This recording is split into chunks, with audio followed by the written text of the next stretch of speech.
اعوذ باللہ من الشیطان الرجیم بسم اللہ الرحمن الرحیم وللہ علی الناس حج البیت من استطاع الیہ سبیلا، اور اللہ کے واسطے لوگوں پر لازم ہے اس کے گھر کا حج کرنا اس شخص کے لیے جو اس کی طرف راستے کی طاقت رکھتا ہو۔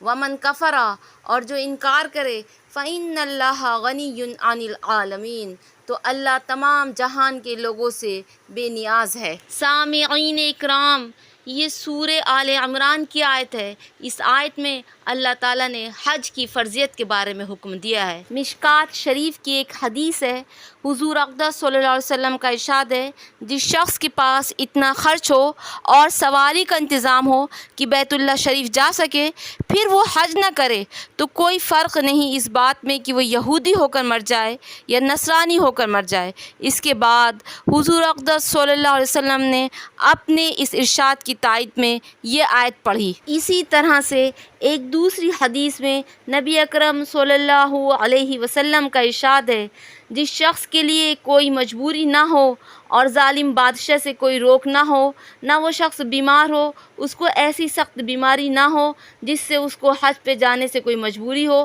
پھر وہ بغیر حج کیے مر جائے، تو اس شخص کو اختیار ہے، چاہے وہ یہودی ہو کر مرے یا نصرانی ہو کر مرے۔ حضرت عمر رضی اللہ تعالیٰ عنہ سے یہ بات نقل کی گئی ہے، جو شخص حج کی طاقت رکھتا ہو اور حج نہ کرے، قسم کھا کر کہہ دو کہ وہ نصرانی مرا ہے و یہودی مرا ہے۔ بات بھی حضرت عمر رضی اللہ تعالیٰ عنہ سے مروی ہے کہ انہوں نے کہا، میرا دل چاہتا ہے کہ تمام شہروں میں اعلان کرا دوں، جو شخص باوجود قدرت کے حج نہ کرے، اس پر جزیہ مقرر کر دیا جائے، یہ شخص مسلمان نہیں، یہ شخص مسلمان نہیں۔ حضرت ابن عباس رضی اللہ تعالیٰ عنہ نے فرمایا، جس شخص کے پاس اتنا مال ہو کہ جو حج کر سکے اور پھر وہ حج نہ کرے، یا اتنا مال ہو جس پر زکوٰۃ واجب ہو اور وہ زکوٰۃ ادا نہ کرے، تو مرتے وقت دنیا میں واپس آنے کی تمنا ضرور کرے گا۔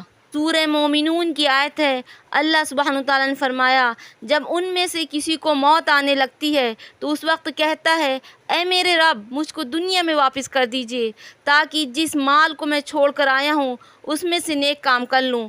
اللہ سبحانہ وتعالیٰ اس وقت فرماتے ہیں، ایسا ہرگز نہیں ہوگا۔ یہ تو ایک کلمہ ہے جس نے اس کو کہا ہے اور اس کو قیامت تک کے قبر میں رہنا ہے۔ حضرت عائشہ رضی اللہ تعالیٰ عنہ فرماتی ہیں، گنہگاروں کے لیے قبر میں ہلاکت ہے، کالے سانپ ان کے سروں پر اور پاؤں سے ڈسنا شروع کرتے ہیں، یہاں تک کہ ڈستے ڈستے بیچ کے حصے میں سر اور پاؤں والے مل جاتے ہیں۔ یہی وہ برزخ کا عذاب ہے جس کا آیت میں ذکر کیا گیا ہے۔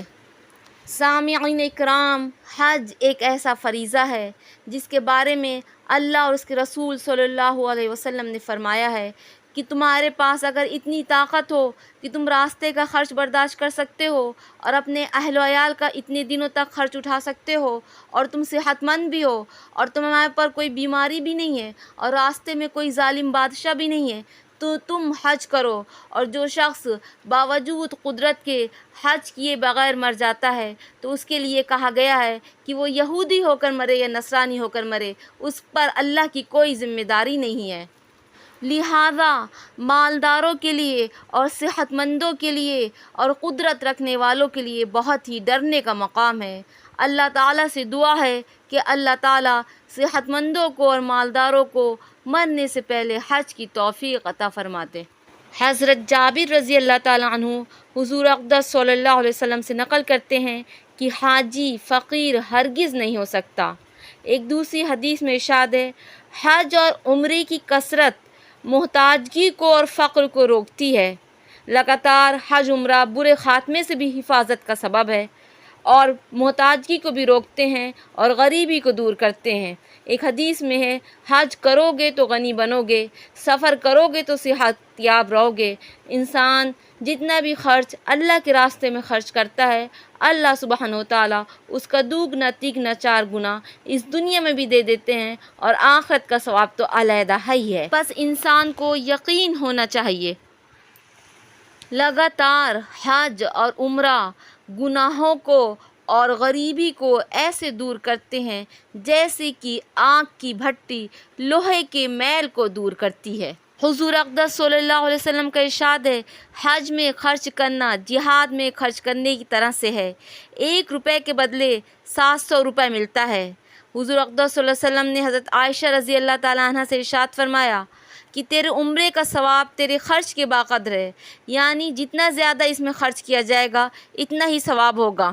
حدیث میں ہے، حج میں خرچ کرنا اللہ کے راستے میں خرچ کرنا ہے، جس کا ثواب 700 درجے تک بڑھا دیا جاتا ہے۔ حدیث میں آیا ہے کہ حج میں خرچ کرنا 1 درہم 4 کروڑ درہم کے برابر ہے، یعنی 1 روپیہ 4 کروڑ روپے خرچ کرنے کے برابر ہے۔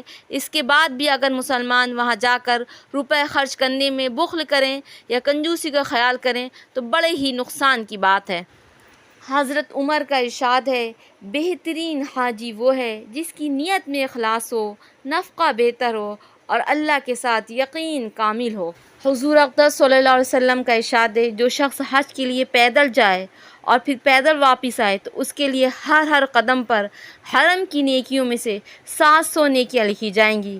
کسی نے پوچھا، یا رسول اللہ، حرم کی نیکیوں کا کیا مطلب ہے؟ حضور اقدس صلی اللہ علیہ وسلم نے فرمایا، ہر نیکی 1,00,000 نیکی کے برابر ہے۔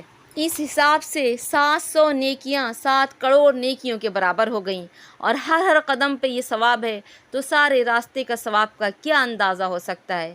ایک حدیث میں آیا ہے کہ حضرت ابن عباس نے اپنے انتقال کے وقت اپنی اولاد کو وصیت فرمائی کہ پیدل حج کیا کرو، کیونکہ پیدل حج کرنا سواری پر حج کرنے سے زیادہ بہتر ہے۔ جن لوگوں کو اللہ سبحانہ وتعالیٰ نے صحت دے رکھی ہے تو وہ کم از کم طواف اور دوسری چیزیں پیدل کریں۔ جتنا وہ پیدل چلیں گے اور اتنی دفعہ تلبیہ پڑھیں گے، اللہ سبحانہ وتعالیٰ ان کے ثواب میں اور اپنی رحمتوں میں زیادتی کریں گے۔ حسن بصری رحمۃ اللہ علیہ فرماتے ہیں کہ حرم میں 1 روزہ 1,00,000 روزوں کا ثواب رکھتا ہے، 1 درہم صدقہ 1,00,000 درہم کا صدقے کا ثواب رکھتا ہے۔ اسی طرح ہر نیکی جو حرم میں کی جائے غیر حرم کی 1,00,000 نیکی کے برابر ہے۔ یہاں ایک بات قابل غور ہے، جیسے کہ حرم محترم میں 1 نیکی کا ثواب 1,00,000 نیکی کے برابر ہے، ویسے ہی گناہ کا وبال بھی وہاں بہت زیادہ ہے۔ اگر اللہ کے حرم میں پہنچ کر کسی کی دل شکنی کریں یا کسی کو گالی بکیں یا کسی سے لڑائی جھگڑا کریں تو اس کا عذاب اور اس کا گناہ غیر حرم کے گناہ سے زیادہ بڑا ہوا ہے۔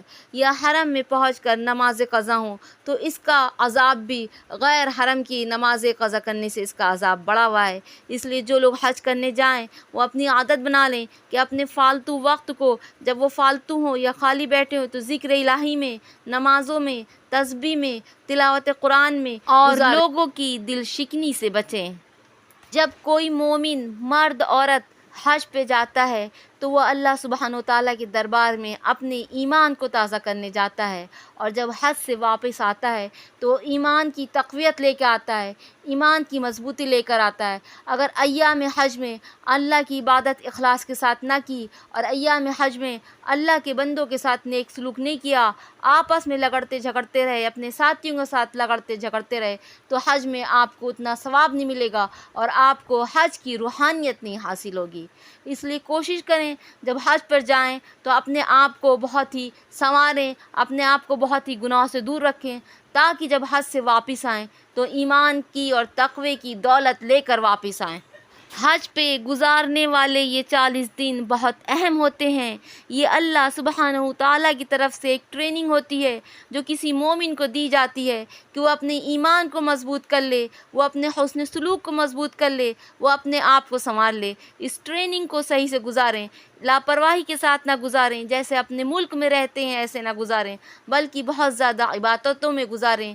یہ حج آپ کا انشاءاللہ زندگی ایمان کی روح کو تازہ کرتا رہے گا، آپ کا تعلق اللہ سبحانہ و تعالیٰ کے ساتھ برقرار رکھے گا۔